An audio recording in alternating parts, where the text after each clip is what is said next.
Hey, so I just finished reading Selective Breeding and the Birth of Philosophy by Costin Alamuriu. I'm pretty sure I'm pronouncing that wrong. This book was really interesting, and it didn't have as much to do with selective breeding as the ancient ethnostate did. Now, what this book is, it's more of a philosophical work. And an examination of philosophy and history. So the first part, he goes through the effort of proving what nomos means, and where the idea of nature came from, and how the Greeks defined nature. And that was really interesting.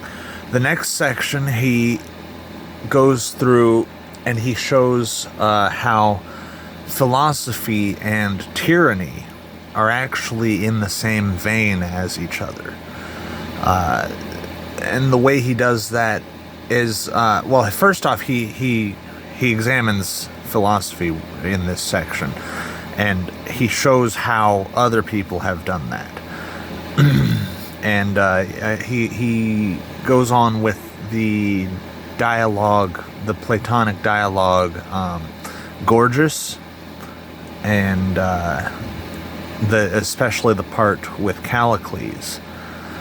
And so basically, the tyrant, the great man, has a nature which must be attained by violating the nomos, and the nomos is convention. And when you violate the nomos, you are also violating the demos, which means you are subjugating the people. You are damaging the people by your action. And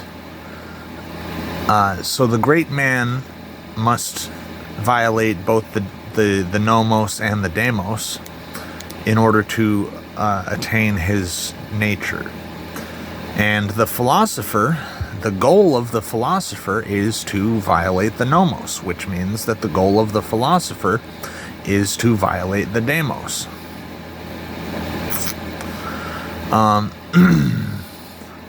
So what Costin says is that aristocracy begins with selective breeding, and philosophy begins with the breakdown of the aristocracy. Philosophy can only happen properly when convention is no more, and when people are left to their own devices, basically. So that was a very compelling argument, very interesting. It was a pretty thick book, too. He has an appendix that I haven't read yet, but I'm probably going to read the appendix. I just finished the actual book, though. So that's about all I wanted to say. Thank you for watching. Peace.